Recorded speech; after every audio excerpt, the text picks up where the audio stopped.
Primera vez aquí en Criptonegocios, es desde luego, bueno, todo un honor contar con Alberto Toribio, es experto en Web3, seguramente le hayan visto en algún que otro medio porque es, bueno, una de las personas que más controla, que más sabe de este sector y tenemos la suerte de contar con él aquí en Criptonegocios. Muchas gracias, Alberto, un placer tenerte por primera vez aquí en Criptonegocios. Buenas tardes. El placer es mío, Sergio, muchas gracias por invitarme. Como decía, como estaba comentando también con Juan, llevamos hablando de esta cuestión las últimas semanas y me parece que va para largo. Ahora mismo el epicentro, el tema clave del mercado cripto son estos ETFs de Bitcoin que, ojo, ya pongo a los espectadores un poco en perspectiva, en contexto. Alberto sabe de prácticamente todo lo que tiene que ver con Web3, va a venir más veces, así que vamos a hablar de más cosas, pero si te parece vamos a empezar por lo más básico, por lo que más demanda ahora mismo la gente, que es información sobre estos ETFs de Bitcoin, que quiero que nos cuentes un poquito, Alberto, cómo podrían afectar, qué influencia podrían tener en el mercado y sobre todo, cómo pueden ser, cómo se puede o cómo va a poder accederse a estos ETFs. Bien, lo primero que debemos entender es por qué todo el mundo está hablando de los ETFs. Y seguro que hemos oído hablar muchas veces de ETFs, pero no sabemos lo que son. ¿Acaso Bitcoin no se vende ya en la aplicación del BBVA? ¿Acaso no podemos invertir en él desde España? Bien, vamos a analizar la diferencia primero entre los diferentes productos que existen y vamos a entender por qué los ETFs son importantes. Ahora mismo existen productos, tanto en Europa como en Estados Unidos, que permiten tener exposición al Bitcoin, poder invertir en él y hacerlo de forma regulada, es decir, a través de una entidad financiera, de un broker o, por ejemplo, de un gestor patrimonial. Estos son los fondos indexados. Son fondos.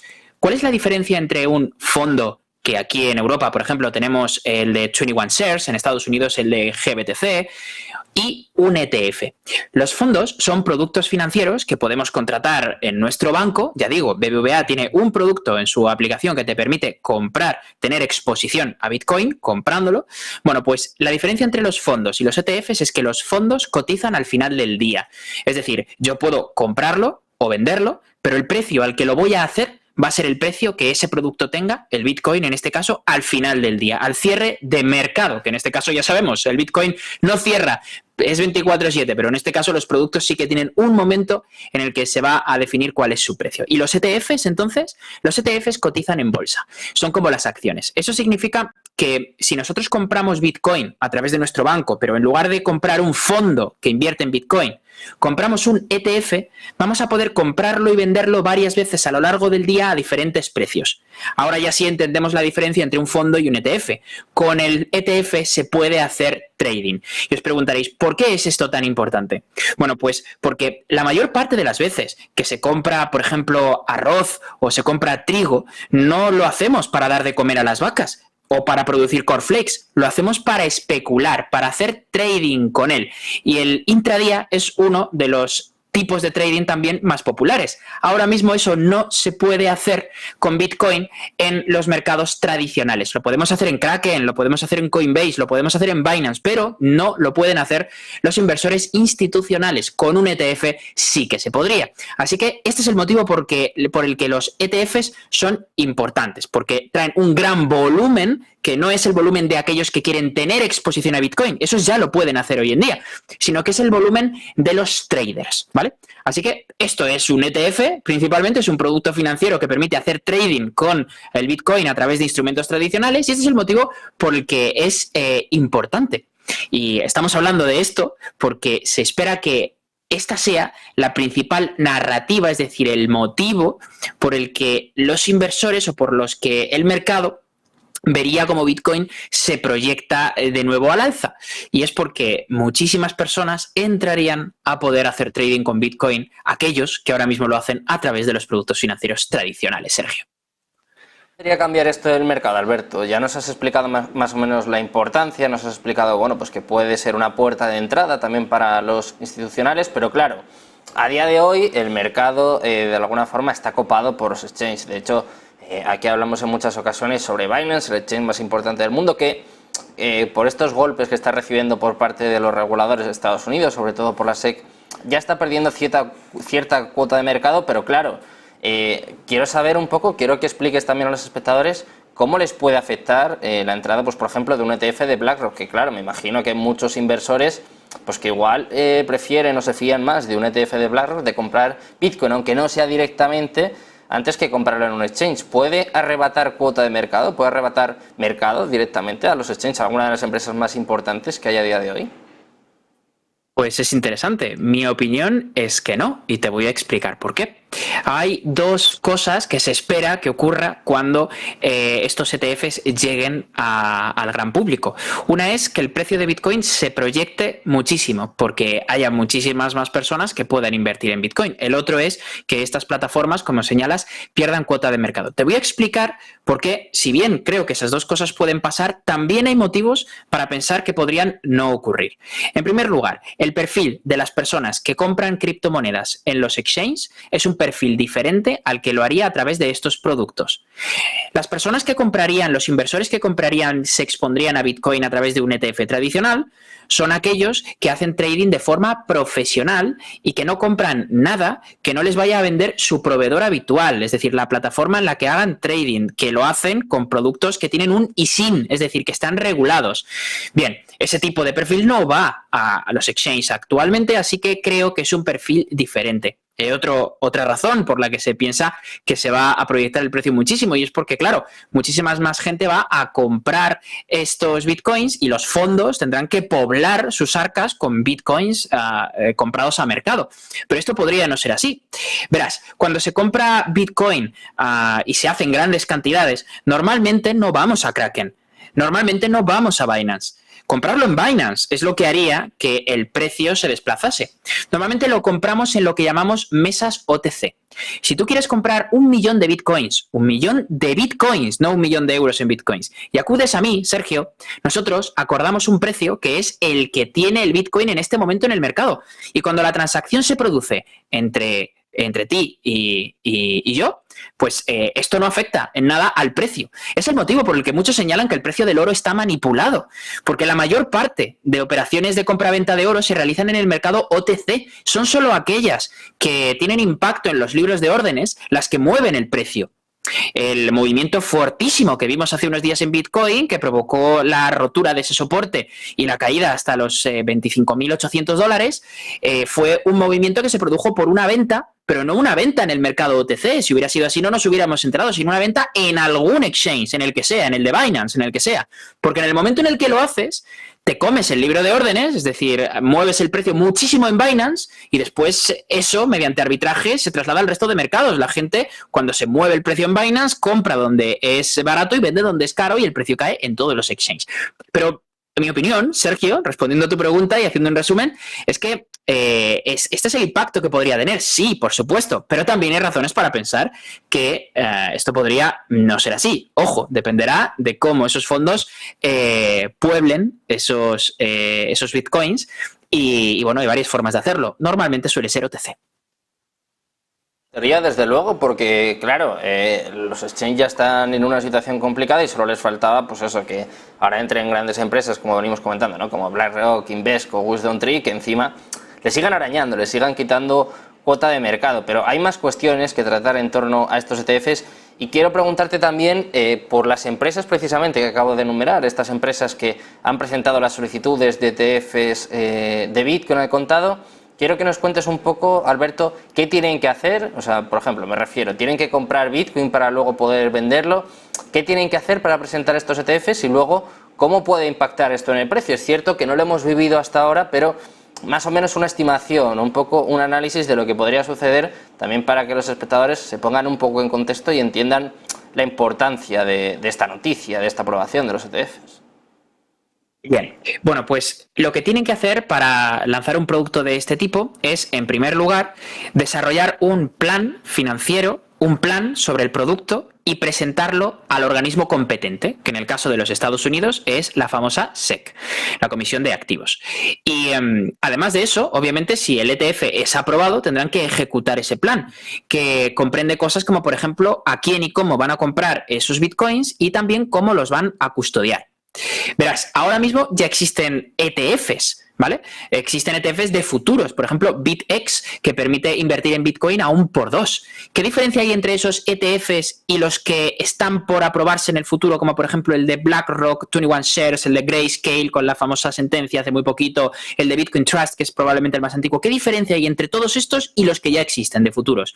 Pues que los ETFs de Bitcoin al contado son ETFs que requieren de la compra de Bitcoin. Las empresas que lanzan estos productos lo hacen porque tienen respaldo en Bitcoin, a diferencia de los ETFs que ya existen en el mercado, como por ejemplo el de BitX, que al tratarse de productos, digamos, de derivados, son contratos entre partes derivados del precio de un activo.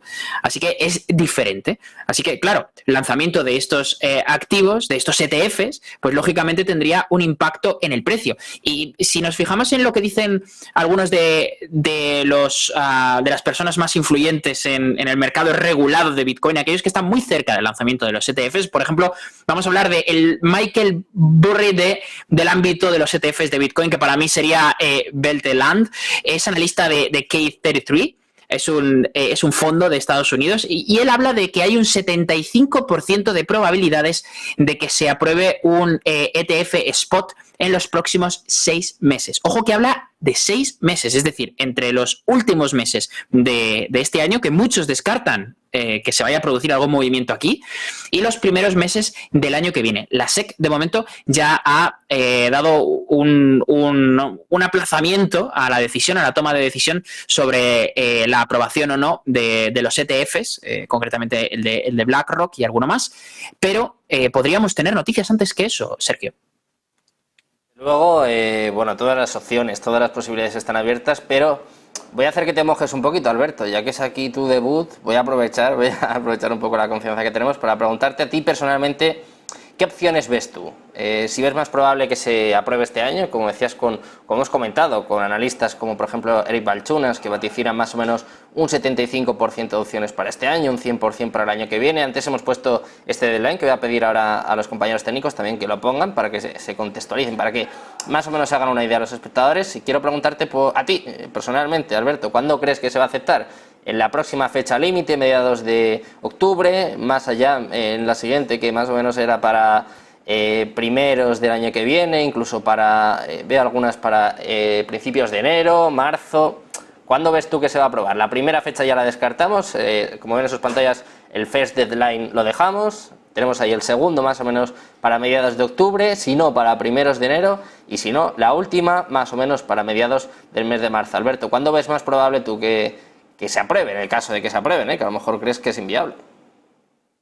Yo veo muy probable que se apruebe a mediados de octubre, principios de noviembre, en esa ventana, y creo que el ETF que se aprobará será el de Grayscale, dado que la SEC se ha visto obligada a revisar esta solicitud debido a una reciente sentencia. Creo que este es el primer ETF que se aprobará, no será el de BlackRock, y posteriormente el siguiente, eso sí, será el de BlackRock. Tengo serias dudas sobre si el de Bitcoin Trust, el de los hermanos Winklevoss, será el siguiente en ser aprobado después desde el de Grayscale, por cómo está estructurado. Es ligeramente diferente, la custodia es diferente y hay diferentes tipos de garantías, pero el de 21 Shares y el de Grayscale, específicamente el de Grayscale, creo que son los candidatos a ser los primeros, y BlackRock es una firma con muchísimo prestigio, que no ha fallado solamente en 2 o 3 ocasiones a la hora de presentar algún producto, así que creo que esa es la ventana. Sergio, más no me puedo mojar, he sido muy claro.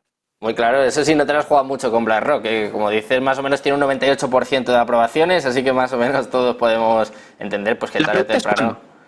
Sí, ¿no? La pregunta es, el de BlackRock sin duda se aprobará, pero creo que el primero será el de Grayscale. Y además merecido, ¿no? Porque justo habríamos con esta noticia, habríamos con Grayscale, que está presionando a la SEC, que claro, es que, Alberto, de hecho lo hemos comentado ya alguna vez aquí en el programa, es que ¿en qué se puede escudar la SEC? Ya ha aprobado unos ETFs de futuros de Bitcoin.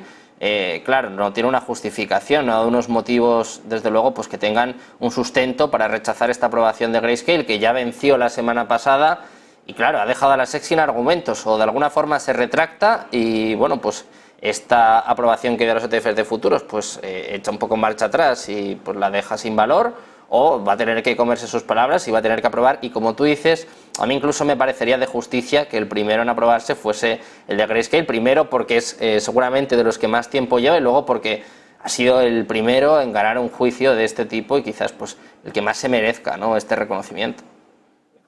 Al final este tipo de cosas no debemos olvidarnos que a veces se hacen en función del impacto mediático que tienen. También. Y el caso de Grayscale está consiguiendo que los medios pongan el foco sobre ese caso, cómo se ha gestionado, y ha habido algo bastante doloroso para la SEC, que es esa sentencia que lo que dice no es que la SEC haya hecho las cosas mal o que haya algún criterio que no sea correcto, lo que dice es que ha sido parcial. Y eso es serio. Entonces, yo creo que van a tratar de quitarse de en medio el de Grayscale cuanto antes, pero también hay una carta que la SEC puede jugar y que muchos no sé si están viendo, no estoy viendo que se hable mucho de esto. Y es que recientemente Bitcoin ha sido declarado commodity en los Estados Unidos.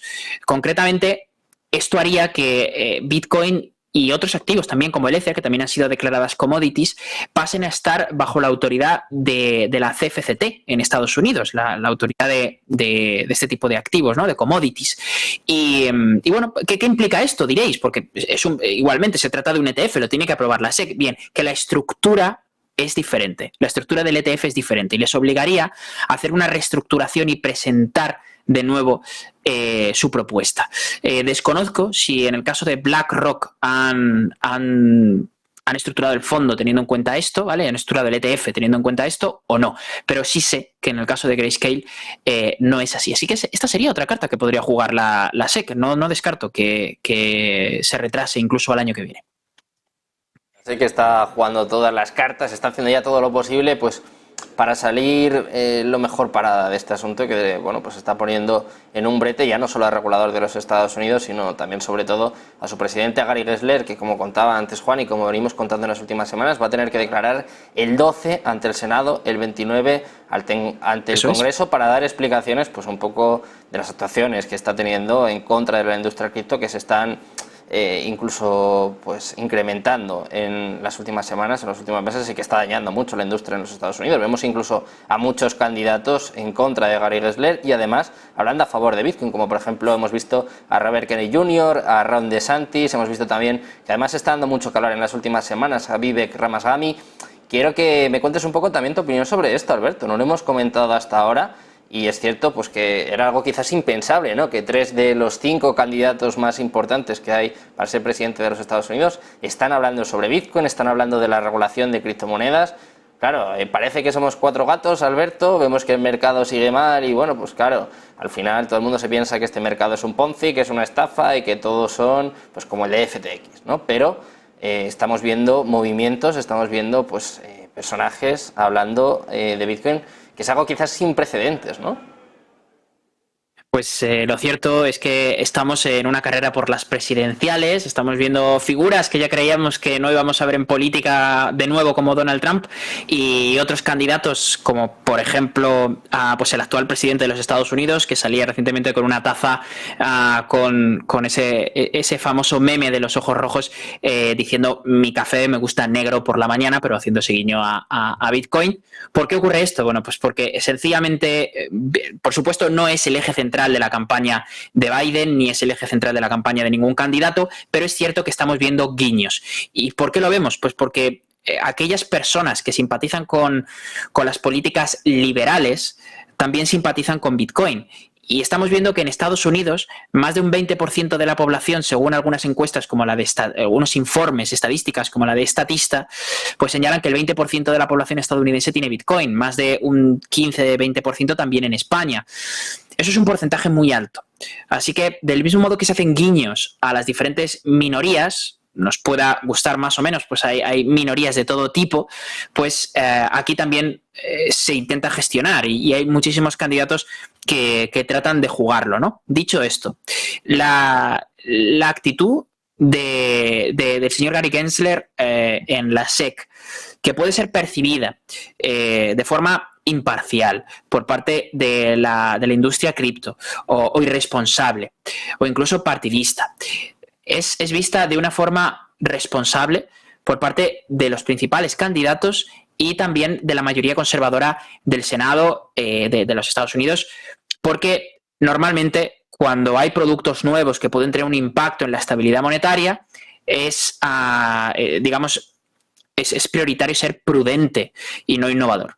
Así que, dicho esto, la opinión que se tiene de Gary Gensler en ningún caso en este momento creo que no tiene una posición débil, así que creo que no, a diferencia de lo que creo que se transmite en muchos medios especializados y tal, yo creo que tiene una posición muy fuerte, se transmite que es un tipo que es responsable, y el guiño de los candidatos, si bien es cierto que se está haciendo, eso significa que Bitcoin está más implantado y los valores de Bitcoin y la popularidad más implantado en la sociedad de lo que se piensa. Lo cierto es que hay que saber leerlos bien. Se trata de un guiño a minorías, del mismo modo que se hacen guiños a otro tipo de minorías, y desde luego no es el eje central de la campaña, como sí podrían serlo otros aspectos como pudiera ser el feminismo u otros aspectos que para los candidatos son mucho más importantes. Es demasiado pronto, ¿no, Alberto, para darle tanto peso a Bitcoin, pero el hecho de que en Estados Unidos, en esta carrera presidencial, estén hablando de Bitcoin, ya desde luego también hace ver pues el desarrollo que está teniendo el sector y la importancia, más allá de que bueno, pues todavía sea demasiado pronto y no tenga demasiado peso. Antes de terminar, Alberto, quiero preguntarte precisamente por lo que acabas de esbozar en tu discurso, por Gary Gensler, el presidente de la SEC, pues que como tú dices, quizás tenemos una percepción errónea. De hecho, sí que es cierto que hay algunos senadores en Estados Unidos, por ejemplo Warren Davidson sí que ha presentado más de una vez alguna moción para intentar destituirle. Vemos movimientos sobre todo por parte de los republicanos, y también una duda que te quiero preguntar a ti, que sé que eres bastante más experto que yo en este tema, porque claro, hablamos de que está intentando tener una actitud responsable, ¿no? Se puede decir, proteger a los inversores, pero quizás la mayor duda de todo esto es que si quieres proteger a los inversores, en este caso, si nos ceñimos a los ETFs, que es un poco el tema central de esta conversación, no tiene mucho sentido haber aprobado unos ETFs de futuros sin no aprobar un ETF de Bitcoin al contado, ¿no? En este caso, sobre todo quizás es el que más discutido está, ¿no? En el que es más difícil de entender la posición de la SEC. Yo, por ejemplo, entiendo pues que intente limitar todo lo posible los peligros en torno a los exchanges, en torno a Binance, a Coinbase, que no sabemos lo que han hecho hace años. Seguramente hayan tenido alguna que otra mala actuación, pero en cuanto a los ETFs, si nos ceñimos a esto, claro, si quieres proteger a los inversores, no tendrías que haber aprobado unos ETFs de futuros, ¿no? Es quizás lo más cuestionable. Claro, verás, Sergio, estoy totalmente de acuerdo contigo, pero voy a jugar a ser abogado del diablo y voy a explicarte las razones por las que tiene sentido, desde el punto de vista de la SEC, lo que se está haciendo. Verás, los productos financieros de ETFs de futuros, como por ejemplo el de BitX, no requieren que se tenga Bitcoin como respaldo. Se trata de contratos financieros entre partes, por eso se llaman contratos de derivados. Son derivados del precio de un activo en el mercado.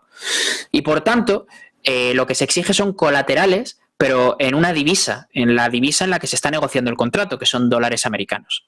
Es un producto diferente. Cuando hablamos de un ETF de Bitcoin al contado, hablamos de un producto que requiere de la disposición de Bitcoin al contado y que requiere de un plan y una ejecución mucho más ambiciosa que un producto de derivados, aunque nos parezca que el producto no tiene nada que ver. Hay que diferenciar entre el riesgo del producto con respecto al inversor. ¿Tiene más riesgo invertir en Bitcoin apalancado por 2 que en Bitcoin? Por supuesto, sí, tiene más riesgo, pero es que no estamos hablando de eso. Estamos hablando del riesgo de operativa del producto. Y aquí hay que dar la razón a la SEC. Tiene más riesgo de operativa un producto de ETF al contado. Esta es la razón por la que esto es así. No trata de proteger al inversor sobre las decisiones que toma y el riesgo que asume. No tiene que ver con eso. Tiene que ver con el funcionamiento de los productos. Creo que la SEC trata de forma adulta a los inversores.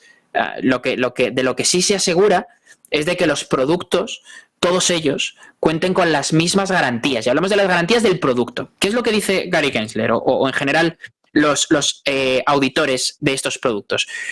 ¿Cómo puedes garantizar que esos bitcoins no van a ser robados? Y por supuesto podrás elaborar un plan en el que esos bitcoins están en una bóveda fría y podrás argumentar, como lo hace BlackRock, que cuentas con los líderes de la industria, y puedes argumentar lo que quieras, pero ese producto tiene más riesgo de operativa que un producto de derivados. Y este, Sergio, es el motivo por el que la SEC ahora mismo está retrasando en el tiempo la aprobación de estos productos, porque desea que la industria se desarrolle o que encuentre las mejores formas de ofrecer estos productos con las máximas garantías a los inversores. Alberto, este punto de vista que no habíamos tratado hasta ahora en criptonegocios, en negocios de televisión, y que es importante también saber por qué está actuando de esta forma la SEC, en este caso pues nada por Gary Gensler, y desde luego pues un poco los motivos que están llevando a este retraso de las aprobaciones. Ha sido un placer, Alberto, tenerte por aquí, que te estrenes en criptonegocios, en negocios de televisión. Ya sabes que esta es tu casa, así que siempre que quieras estás más que invitado aquí a criptonegocios. Un placer. Muchas gracias, Alberto. Muchísimas gracias, Sergio. Nosotros